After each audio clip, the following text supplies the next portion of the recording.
So this your wife? So I'm glad that you finally came, all right? Because what we're teaching is it has been lost from our people. It's been lost throughout the generations. And the reason why husbands and wives don't know how to get along together is because of the concepts of relationship. We learned it from our enemies. We haven't learned how to communicate with one another. A lot of times we communicate through our emotions and how we feel.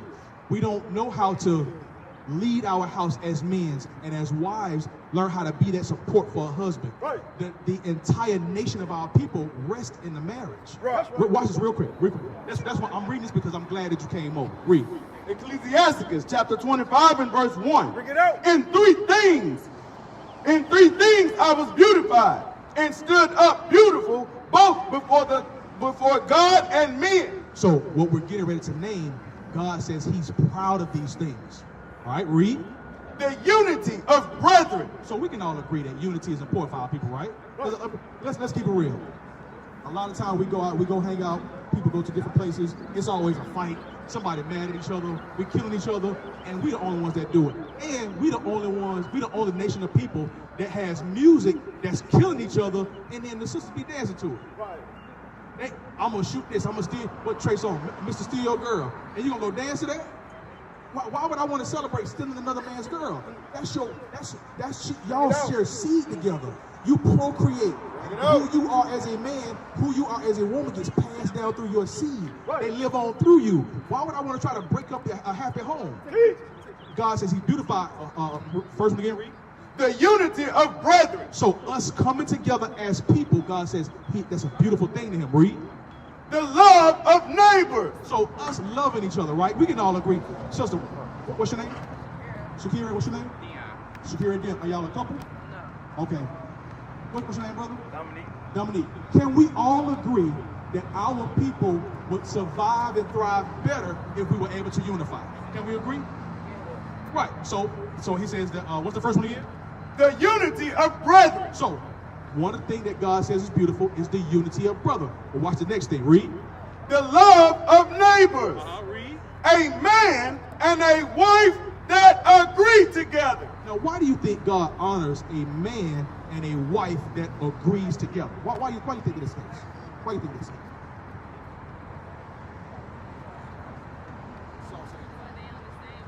Okay, they're on the same page. Okay, so what's the benefit of a husband and wife being on the same page? No fighting and arguing. Okay. What else? Say it again. They grow more. Okay. Do you think y'all on the same page? Y'all trying to get there? You working on it? Trying to get. If your mama asks, how old are you? 20. How old are you? 20. Okay, so see y'all young. Y'all fairly young. How old are you? If your mama asks. So you fairly young. So everybody have to fairly young. You probably what, about 28, 29? Nah, 32. Nah, you young, man. You young. So the point I'm trying to make. The concept of relationship has been lost from our people, right? We see, and it's unfortunate that a lot of our men, we learn to become men from what we see from our favorite rappers or from other, that's fine, from people that we idolize, right? People that we think is cool, right? And it's unfortunate because unfortunately in our community, a lot of us don't have the opportunity to grow up with our fathers, right? So the idea of being a man, we learn from dudes that we hang around or from whatever our favorite rapper is, right? Even down to our sisters, right? You can only accomplish and achieve based upon the information that you're given, right? So if I don't have all the proper information, then it's not logical to assume that I'm going to always make the right decisions going forward.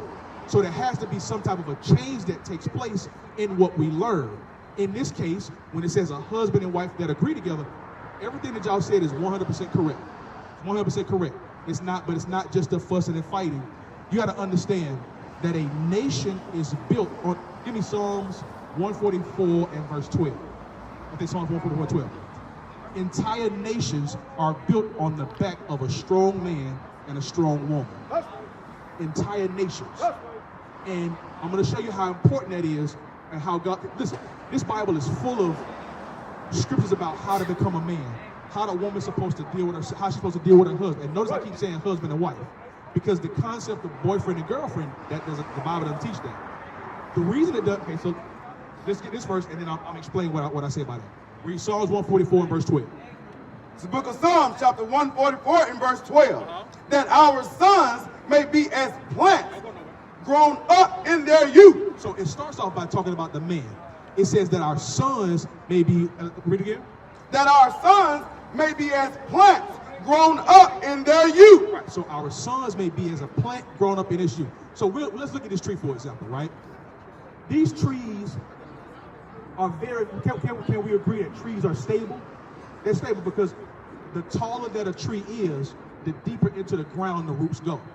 So much so that even if a strong wind comes by here, it's not strong enough to knock that tree down. Right. The Bible says that you have to be like that as a man. That's right. You have to be the protector for her. Right. You have to be the provider for her. Did you know that it's your responsibility to provide her food, shelter, and clothing? As the husband, that is your responsibility. That's right. The Bible says that you can't even think about trying to take on a wife unless you have yourself together. Right. Because as a man, listen, we have to lead. We have to provide. Right. They're going to follow us regardless. But how you lead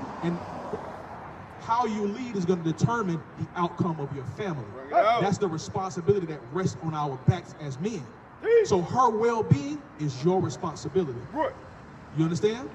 That's an important role. So much so, unfortunately, a lot of times, because let's keep it real. Can we talk? We can talk real? Okay. So, because of a lack of accountability in our communities, what happens is, and I'm not saying you, but a lot of times when brothers don't marry their women, it's because they're trying to keep their options open. Maybe she might say something to make you a little mad. So then she make me mad. I'm not saying he doing that. I'm not saying he doing it. I'm just painting the picture. So what happens is sometimes when she makes us upset, well, she made me mad. So what I'm gonna do? I'm gonna go text this sister over here, or I'm gonna go see this sister over here. I'm gonna say I'm gonna go to the store and I'm gonna go talk and go meet up with this sister right here. The reason why that's a problem is because it doesn't teach accountability. It's easy, very, very easy for a man to deal with a whole bunch of sisters. It's easy. But what's hard is learning how to love this woman right here, even for the things that you don't like about her. That's right. That's called accountability. That's called being a man. That's what a man does. Right. Because the scriptures even says that a wife has to be taught how to love her husband. That's right. So you can't assume that just because she's a girl that she already understands how to take care of you. As a man, that is your job. That's right. You have to mold her. Right. You have to teach her. Right. So, like, for example, like, what's your name, sis? Carlisa. Sister Carlisa, do you cook? Yes. What would you say is your absolute best dish that you cook? I said like a chicken casserole. Chicken casserole. Okay.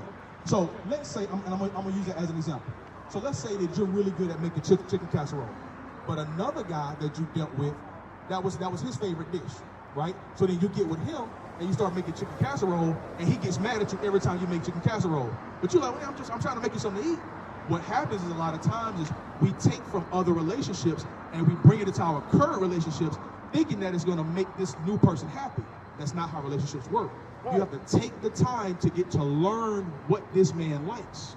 So now it says that our sons may be like plants growing up in their youth. Now watch what it says about the sisters. Read. That our daughters may be as cornerstones, polished after the similitude of a palace. So now, does anybody know what a cornerstone is? Cornerstone? Okay, so think about it like this. See this whole building right here? In order for this building to exist, it has to be on a foundation, right? Concrete foundation. That's a house, that's any building, even that right there, that big sign. See the concrete up under it? Anything that's heavy, it has to be on a solid foundation. So back in old times, when they would build a foundation, it was almost like blocks that they would put into place. And so that cornerstone would be the last stone that would be put into place because it helped to hold the entire foundation together. So it says that as a wife, you are like that cornerstone. So that means that you're supposed to support that man. When he has dreams, when he has visions and have goals, you benefit automatically because if he's a righteous man, then he's going to take you with him.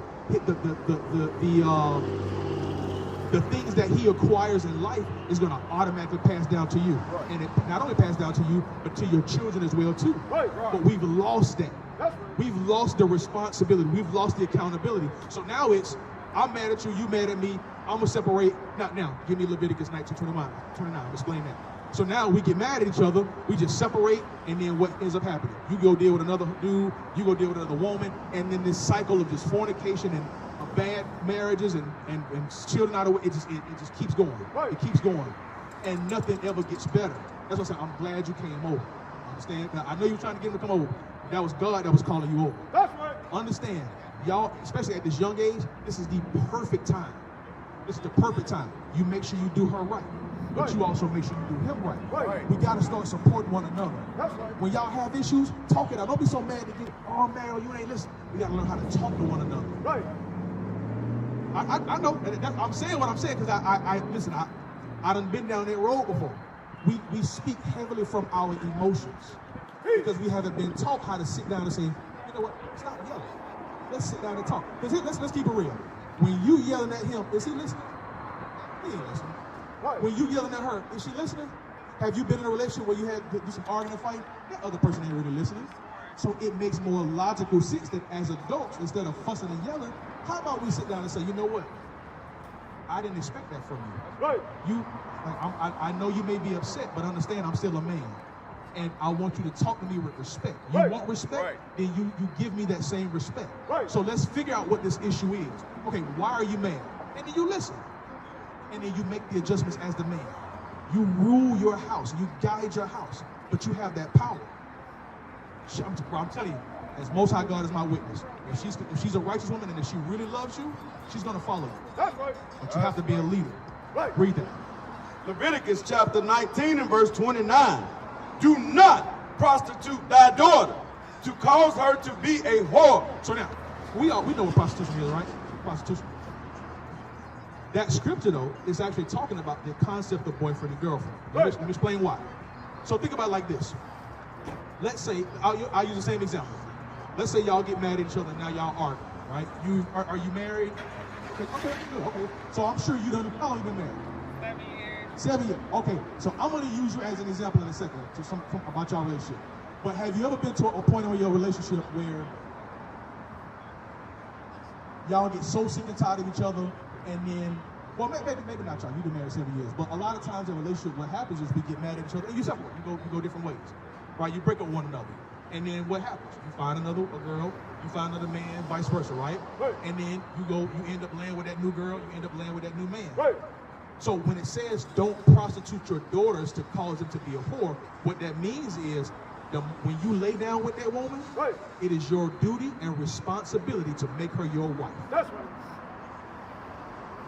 Because if y'all separate and y'all go y'all own separate ways, you're gonna cause her to be considered a whore because she's gonna find another relationship. Right. And what she's gonna do? She's gonna sleep with another man. Right. Maybe possibly have children with that man. When all we had to do was put our differences aside and talk to one another and figure these things out. That's right. So when I say the Bible does not condone the concept of boyfriend and girlfriend, it's because it promotes prostitution.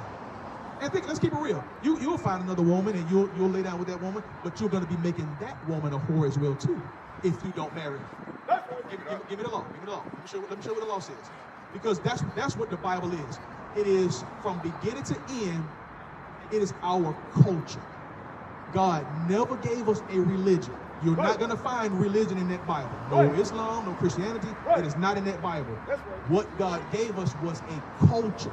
And the reason why he gave us a culture is because, I don't know how much y'all know about the Bible, but the children of Israel, they spent a lot of time in Egypt as slaves. God takes them out of that and says, okay, I'm going to separate you from them. I'm going to give you your own foods to eat. I'm going to give you your own holidays to celebrate. Like tomorrow is Easter. God never gave that to us. Right. That is a pagan holiday. That's God right. gave us code. God even told, say it again. So Sister Ben Laden, did you know that's in the Bible? What you just said, that Christmas is pagan. So I'm gonna have him show you that. But you're 1,000% correct. That's right. Christmas is pagan. Right. Christ did not die on December 25th. Right. You know who did die on December 25th? Pagan deities. and then it was attributed to the life of Christ. Right. But get back to my point. So, what I had to go? Right. So now so I was explaining about laws. So when God gave us culture, even everything down to how we're supposed to dress, that's in the Bible. Right. The foods that we're supposed to eat. Like, did y'all know that we're not supposed to be eating pork and shrimp and crabs and lobsters? Right. Did you know that when you overly consume those things, it's a detriment to your body? Did you also know that no other nation or person on this earth is affected by pork the way that we are? Right. We get high blood pressure, we Right. get gout, we get one of the biggest issues that women suffer with today is fibroids. Right. Did you know that largely only affects Black and Hispanic women? Why is that the case? Why is this stuff only affecting our people? Oh, because God told us how we're supposed to be eating. He told us how we're supposed to be dressing. Right. He also said that a woman is not supposed to be like a man, and a man is not supposed to be like a woman. That's right. So then when you try to take on the role, remember, it says you're like a cornerstone polished after the similitude of a palace. So if you want to get your fingernails done, your hair done, and look nice, that's beautiful. That's right. But taking on that manly, masculine spirit, that's not what a woman's supposed to be doing. That's right. And we wonder why you're getting random cancer in the breast and cancer in your uterus. That's because a lot of our sisters are trying to portray a role that your literal body cannot carry. That's right. Your body cannot carry the responsibility of being a man because God did not design you to be that way. Right. Watch this. Watch what the law says. So that was the point of me saying on that. Read the law. Read. Exodus chapter 22 and verse 16. Bring it out. And if a man entice a maid, Now, what does it mean to entice a maid?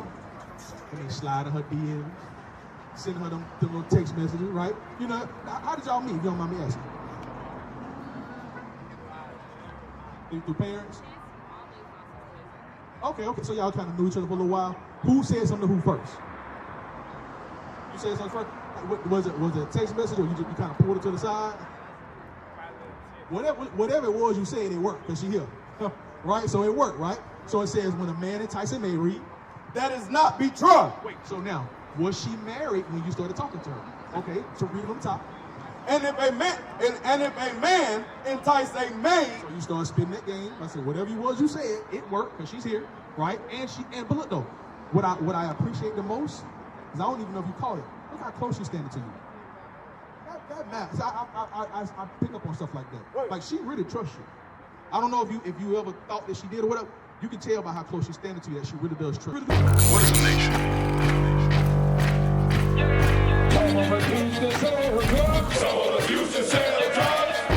Nation is men leading by example.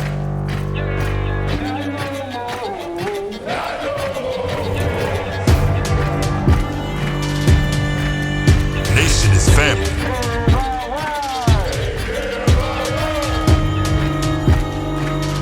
Nation is community.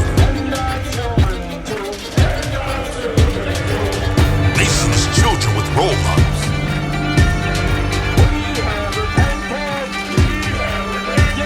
Nation is unity.